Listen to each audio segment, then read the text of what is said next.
Welcome to Starlight Sci-Fi, where the universe is a canvas, and humanity is the brush-painting tales of triumph and ingenuity. Subscribe and join us as we explore incredible stories that push the boundaries of imagination.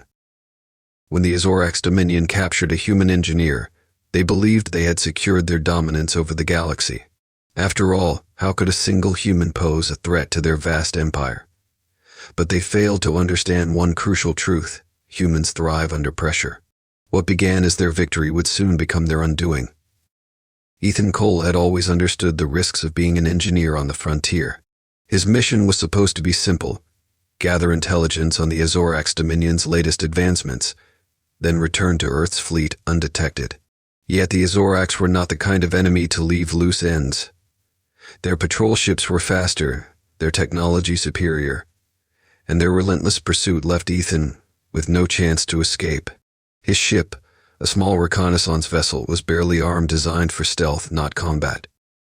When the Azorax cruiser descended upon him, Ethan's heart raced.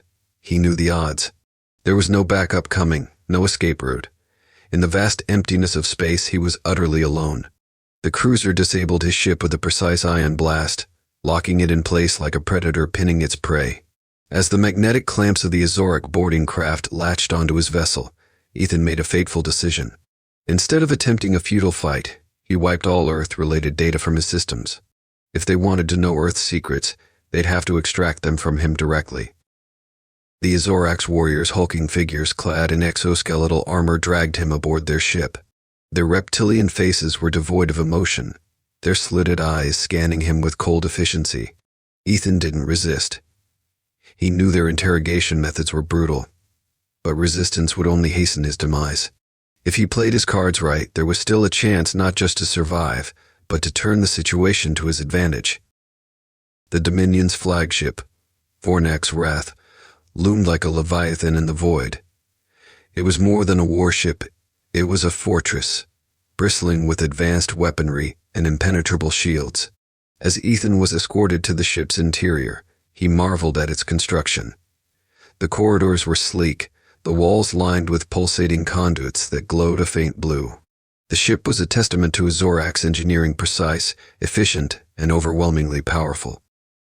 Yet, as an engineer, Ethan couldn't help but notice its flaws.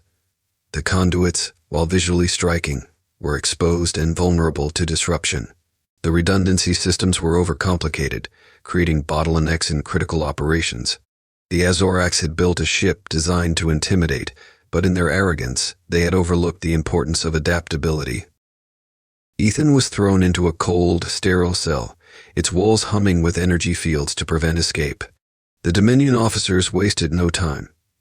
They strapped him to a neural scanner, a device designed to extract information directly from the brain. The pain was excruciating as the machine probed his mind, but Ethan's mental training allowed him to resist. He gave them just enough information to keep them from digging too deep, feeding them fragments of false data while concealing his true knowledge. In the moments between interrogations, Ethan's mind worked tirelessly. He analyzed everything he had seen: the layout of the ship, the security protocols, the crew's behavior. Every detail was a piece of a puzzle, and Ethan was determined to solve it. The Azorax had captured him, but they had also made a fatal mistake. They had brought him aboard their greatest weapon. To them, he was just a prisoner. To himself, he was the key to turning their empire against them. Inside his cell on the Fornax Wrath, Ethan's mind never rested. He analyzed every sound, every flicker of light, and every subtle vibration of the ship. Each detail was a potential clue, and he knew he didn't have the luxury of time. The Azorax Dominion was infamous for its brutal efficiency, and they wouldn't hesitate to discard him the moment they deemed him useless. But to Ethan, the ship was more than a prison, it was a puzzle begging to be unraveled.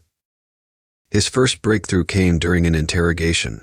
The neural scanner, while advanced, wasn't calibrated for the complexities of a human brain. Its invasive probes relied on patterns and logical pathways that worked on most species, but human minds were chaotic and layered. Ethan realized he could manipulate the scanner, subtly feeding it misleading data. Instead of giving up Earth's military secrets, he revealed irrelevant scraps of information, the specifications of outdated ships, deliberately flawed designs, and false locations of Earth's bases. The Azorax interrogator seemed frustrated but not suspicious. They believed their technology was infallible. Ethan, however, saw it as a vulnerability. If their reliance on technology blinded them to its flaws, he could exploit that arrogance. His next opportunity came when a team of engineers entered his cell to perform routine maintenance on the neural scanner. As they worked, Ethan observed them closely. He noted the tools they used, the sequence of their actions, and the access codes they entered into the scanner's console. Their work was methodical but rigid, following preset protocols without deviation. It was a stark contrast to the adaptability that humans relied on. Ethan decided to test the waters. During a brief power fluctuation, a common occurrence aboard the massive ship, he feigned disorientation, subtly kicking a small component under his cot. When one of the engineers retrieved it, Ethan glimpsed the tool belt and memorized its contents. Among them was a compact device that appeared to interface with the ship's systems. Later that night, when the ship was quieter, Ethan began his plan. He had observed that the energy field surrounding his cell momentarily flickered every 2 hours, likely due to a power redistribution in the ship's core. Using a metal clasp from his uniform, he created a makeshift tool. It wasn't much, but it allowed him to manipulate the scanner's console during one of the maintenance inspections. His goal wasn't to escape yet. Instead, he inserted a small, looping piece of code into the ship's auxiliary systems. It was simple but effective, designed to create random anomalies that appeared as minor malfunctions. Over the next few days, those anomalies began to spread. Doors would malfunction, energy surges would disrupt routine operations, and certain subsystems experienced inexplicable errors. The Dominion engineers were perplexed but dismissed the issues as the result of aging components. They never suspected sabotage. To them, humans were incapable of such precision. But Ethan wasn't just any human. For every glitch he caused, Ethan learned more about the ship. The Dominion systems were interconnected in ways they didn't fully understand, and their overconfidence in their technology left blind spots. Ethan realized he could do far more than escape. He could take control. The Vornak's wrath wasn't just a prison. It was a weapon waiting to be turned. Ethan Cole knew that survival alone wasn't enough. The Azorax Dominion had made the mistake of bringing him aboard their most prized warship, and he intended to exploit every inch of it. Over the weeks that followed, he escalated his efforts to undermine the Vornak's wrath. His initial tests, small glitches and power surges, had taught him 2 important lessons. First, the Dominion's technology was far more centralized than it appeared. And second, their crew's confidence in their systems bordered on hubris. The Vornak's wrath was an engineering marvel, but it was also a single point of failure. Its interconnected systems allowed for unparalleled efficiency, but they also meant that a single, well-placed disruption could ripple across the entire ship. Ethan began planting the seeds of chaos, one careful step at a time. His first major act of sabotage involved the life support systems in the engineering deck. Ethan had observed that the system's monitoring protocols were poorly maintained, relying on automated diagnostics that no one bothered to double-check. By exploiting the brief power fluctuations that occurred during the ship's daily energy redistribution, he introduced a subtle error into the subsystem's code. The result was a series of false oxygen level warnings that sent the engineering crew into a frenzy. The response was exactly what Ethan had hoped for. The engineers scrambled to isolate the issue, their movements chaotic and disorganized. They rerouted power, reset systems, and inadvertently caused further disruptions in adjacent subsystems. It was a domino effect, one that spread confusion and exposed the ship's vulnerabilities. Ethan's next move was more ambitious. He targeted the ship's communication systems, embedding a looping signal disruption into the mainframe. At first, it was barely noticeable, a slight delay in transmitting commands between decks. But as the loop expanded, it began to interfere with critical operations. Orders were delayed, responses were garbled, and coordination among the crew suffered. The Dominion officers grew increasingly agitated, blaming the malfunctions on subpar maintenance and the occasional interference from nearby stellar phenomena. To Ethan, Their frustration was a sign that his plan was working. The crew's trust in their systems was beginning to erode, and with it, their ability to operate effectively. But Ethan wasn't content to sow chaos. He was carefully laying the groundwork for something far greater. Each disruption he caused, each system he manipulated, provided him with more data about the ship's architecture. He mapped its redundancies, identified its weak points, and cataloged its vulnerabilities. He realized that the Vornax Wrath wasn't just a weapon, it was a fortress with hidden cracks in its foundation. Ethan also began experimenting with the ship's navigation systems. By creating subtle anomalies in the star mapping algorithms, he caused the ship to drift slightly off course. The changes were small enough to go unnoticed at first, but they added up over time. With each adjustment, the Vornax Wrath inched closer to a pre-calculated trajectory, one that would eventually bring it into Earth's territory. As the malfunctions became more frequent, the crew's confidence wavered. Ethan watched from his cell as the Dominion's sense of control began to crumble. They argued more, their disciplined routines unraveling under the strain. Yet through it all, they never suspected that the human prisoner in their brig was the architect of their misfortunes. Ethan's plan was far from complete, but the seeds of subversion had taken root.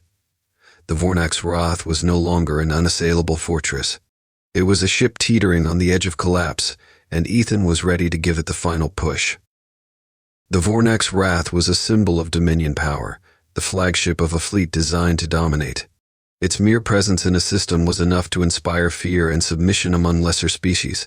But beneath the surface, the cracks Ethan Cole had carefully cultivated were beginning to widen. His manipulations, though subtle and precise, were gaining momentum. Soon they would spread beyond the ship and infect the Dominion's entire fleet. The tipping point came during a routine fleet exercise. The Vornax Wrath had been tasked with leading 3 other warships in a synchronized combat drill, a display of coordination and firepower meant to showcase Dominion dominance.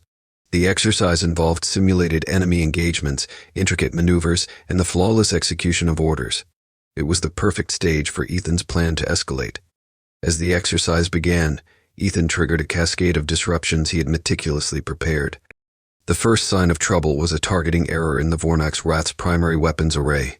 The ship's sensors, which had been subtly reprogrammed by Ethan, misidentified one of its own escort ships as a hostile target. Without warning, the Vornax Wrath fired its pulse cannons, striking the smaller vessel and crippling its shields. The fleet descended into chaos. The Dominion officers, unaccustomed to malfunctions of this scale, scrambled to understand what had happened. The crew of the escort ship, caught off guard and unable to communicate effectively due to the disruptions Ethan had planted in the communication systems, mistakenly believed they were under attack from an unseen enemy. They responded by firing on the Vornax Wrath, exacerbating the situation. The other warships, confused by the conflicting signals, broke formation and attempted to recalibrate their systems. Ethan's code had already spread to them through the fleet's interconnected networks, introducing delays and false data into their targeting systems. What had begun as a single error on the Vornax Wrath now rippled across the entire fleet, turning the exercise into a chaotic mess. Ethan, still confined to his cell, listened intently as the chaos unfolded. Through the walls he could hear the muffled shouts of officers, the blaring alarms, and the frantic footsteps of crew members rushing to contain the situation. He knew this was just the beginning. While the fleet struggled to regain control, Ethan executed the next phase of his plan. Using the access he had gained to the Vornax Wrath's navigation systems, he initiated a subtle override of the ship's autopilot. The flagship began to drift off course, its trajectory shifting toward Earth's outer defenses. The other warships, still disorganized and plagued by system failures, were unable to notice the shift in time to correct it. The Dominion officers aboard the Vornax Wrath were too preoccupied with the malfunctions to realize what was happening. They attributed the fleet-wide chaos to a rare systems-wide glitch, something that had never occurred in the history of their empire. Their arrogance blinded them to the truth. This was no accident. As the fleet drifted closer to Earth, Ethan allowed himself a small, fleeting moment of satisfaction. The Dominion, for all its power and technology, was unraveling under its own weight. Their pride had left them vulnerable to an enemy they had underestimated, a single human with a mind sharp enough to turn their greatest strength into their greatest weakness. The chaos in the fleet was only the beginning. Ethan knew that Earth's defenses were watching, tracking the approaching ships. He had set the stage perfectly. The Vornak's wrath and its escorts were no longer instruments of conquest. They were pawns in a larger game, one that would end with the Dominion's fleet in the hands of humanity. What had started as a series of small, unnoticed disruptions had grown into a symphony of chaos, and Ethan Cole was the unseen conductor. The Dominion had no idea that their flagship and their pride was about to deliver a human-engineered reckoning. The Vornak's wrath and its fractured fleet drifted closer to Earth's outer defense perimeter, unaware of the trap Ethan Cole had been setting for weeks. The Dominion officers aboard the flagship were locked in crisis mode, consumed by the growing chaos spreading through their systems. To them, the failures were inexplicable, a confounding series of cascading glitches that had no clear origin. But for Ethan, every malfunction, every error, was a calculated move in his plan to turn the fleet into Earth's weapon. From his cell, Ethan continued to manipulate the ship's systems with surgical precision. The Dominion, for all their technological superiority, had not accounted for the ingenuity of a human engineer. Their over-reliance on automated diagnostics and rigid protocols left them blind to the creeping sabotage that had wormed its way through their networks. With each passing hour, the Vornak's wrath became less of a fortress and more of a liability. Ethan's next move was to exploit the ship's power grid, a sprawling network of conduits that supplied energy to every critical system on board. By introducing subtle delays and rerouting energy surges, he created localized power failures that further destabilized the ship's operations. The warp drives began to stutter, navigation systems fell out of sync, and even the ship's artificial gravity flickered unpredictably. The chaos didn't stop with the flagship. Ethan's earlier sabotage of the fleet's interconnected systems meant the disruptions were now affecting the other warships as well. Their engines sputtered, weapons went offline, and their attempts to re-establish communication only deepened the confusion. The fleet had become a disorganized mess, an armada of power and precision reduced to helpless drifting vessels. For the Dominion, this was unthinkable. Their empire had ruled the galaxy for centuries, their fleets feared and respected as symbols of absolute power. Yet now, one of their most formidable formations was unraveling before their eyes, and they had no idea why. The officers on the Vornak's wrath argued and blamed one another, their discipline crumbling under the weight of the crisis. Meanwhile, Earth's defense forces were preparing. The sudden appearance of a Dominion fleet within striking distance of human space set alarms blaring across Earth's military command. Reconnaissance drones relayed images of the disorganized ships, their erratic movements and power fluctuations suggesting that something was deeply wrong. It was an opportunity Earth had never dared to hope for, a chance to strike at the heart of the Dominion's power without facing its full might. Ethan knew Earth would hesitate to attack outright. Humanity's fleet, though resilient, was no match for Dominion technology in a direct fight.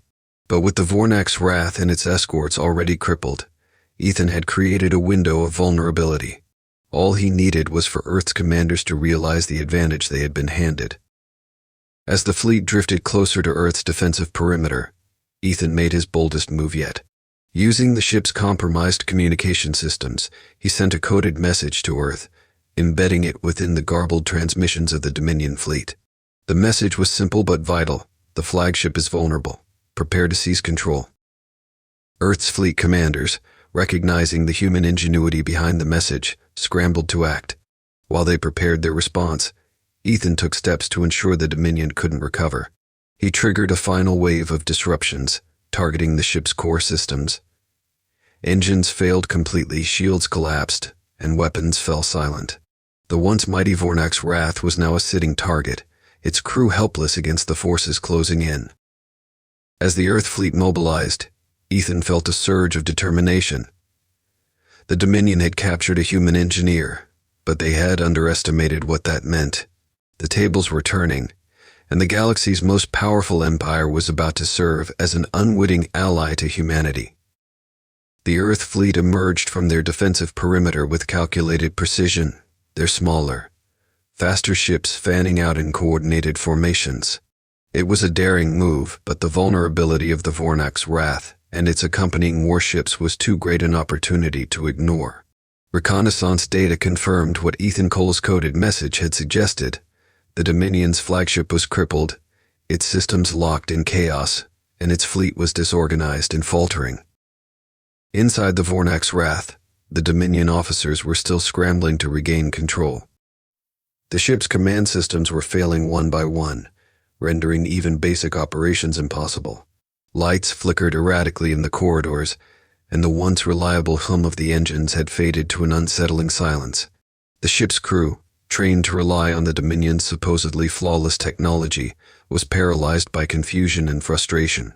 They had no idea that a single human prisoner in their brig had orchestrated the entire collapse. Ethan, however, wasn't finished. While Earth's fleet closed the distance, he executed the final phase of his plan. Using the access he had gained to the ship's network, he activated the failsafe he had quietly embedded in the navigation system. The Vornak's wrath emitted a massive pulse signal, a deliberate beacon designed to scramble Dominion fleet coordination even further. The other warships, already struggling with system malfunctions, were thrown into complete disarray. The Earth fleet moved swiftly, targeting the disabled Dominion ships with precision strikes. They aimed for engines and weapon systems, ensuring the ships were rendered inert without causing catastrophic damage. It wasn't a battle, it was a carefully executed seizure. The Dominion ships, unable to fight back or even communicate effectively, were taken one by one. Boarding parties from Earth's fleet breached the hulls of the immobilized vessels, neutralizing their crews with minimal casualties. On board the Vornak's wrath, the chaos reached its peak. With the ship's power grid failing, the security measures in the brig faltered, and Ethan's cell door opened with a hiss. He stepped out, his mind already racing with what needed to be done next. The ship's command center was in shambles, its officers shouting over one another as they tried to make sense of the situation. Ethan used the confusion to his advantage, navigating the labyrinthine corridors toward the engineering deck. There, he found the core of the Vornak's wrath, a massive, glowing reactor that pulsed with energy. The Dominion's engineers were too distracted to notice as Ethan slipped into the control room. Using the tools and knowledge he had accumulated, he initiated a full lockdown of the ship's systems, sealing the Dominion crew out of their own controls. The Vornak's wrath was now completely under his command. As Earth's fleet secured the remaining Dominion warships, Ethan transmitted a signal to the lead Earth vessel, providing them with the access codes to the Vornak's wrath.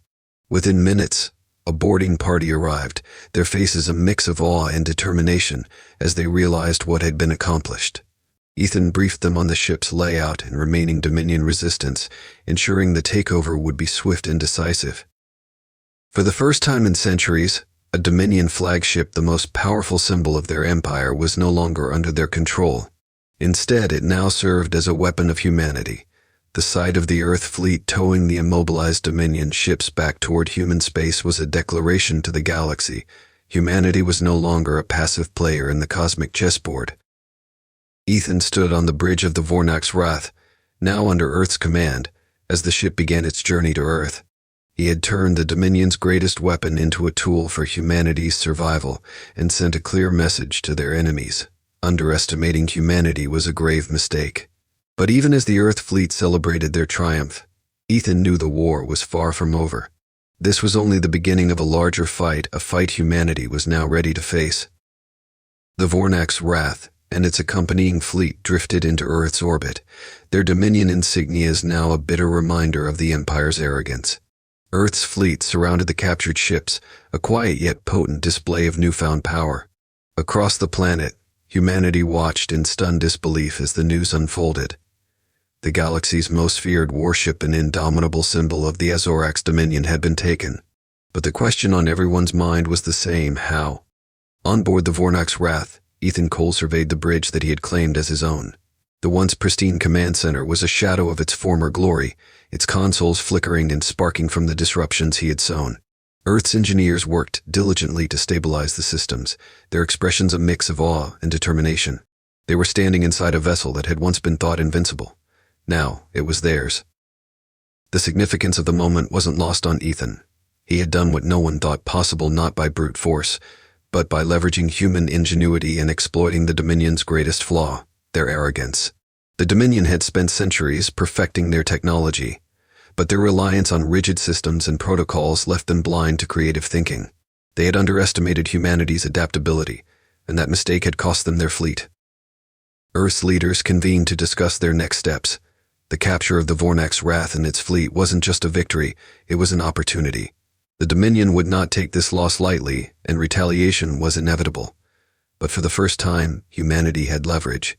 The Dominion fleet contained invaluable technology, advanced weapons, shields, and propulsion systems that Earth scientists could study and replicate. The Vornak's Wrath itself became a symbol of hope and defiance. Engineers dismantled its secrets piece by piece, reverse engineering its technology to bolster Earth's defenses. Within weeks, prototypes of new weapons and ships began to take shape in Earth's shipyards, each one inspired by the Dominion's technology, but infused with human innovation. The Dominion's tools of oppression were being transformed into instruments of liberation. But Ethan wasn't content to sit idly by. While Earth's leaders debated strategy, he worked with the military to devise a plan that would keep humanity one step ahead. He understood the Dominion better than most now, not just their technology, but their psychology. They wouldn't expect Earth to go on the offensive, and that was precisely what Ethan proposed. Instead of waiting for the Dominion's retaliation, humanity would strike first, targeting key outposts and supply lines.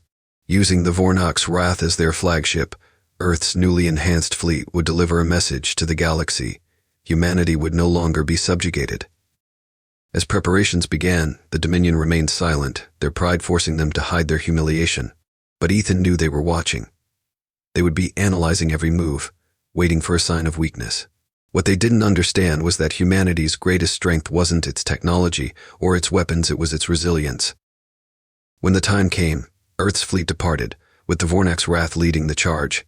Ethan stood on the bridge, looking out at the stars that had once seemed so distant and unattainable. Now they were within humanity's reach. As the fleet warped toward their first target, Ethan felt a sense of purpose unlike anything he had ever known. Humanity had been underestimated, dismissed as insignificant by an empire that spanned the galaxy. But now they had proven their worth. The Dominion had captured a human engineer, thinking him a minor inconvenience. Instead, he had turned their greatest weapon into a beacon of hope. The galaxy was vast and dangerous, but for the first time, humanity had the means to carve out its place among the stars. And Ethan knew this was only the beginning. The Dominion would come, but humanity would be ready. They had taken their first step toward becoming more than survivors, they were now contenders. And the stars, once a distant dream, were now their battleground.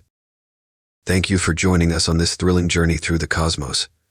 If you enjoyed this story, hit the like button, share with fellow sci fans, and subscribe to Starlight Sci-Fi for more tales of human ingenuity and triumph. Until next time, keep reaching for the stars.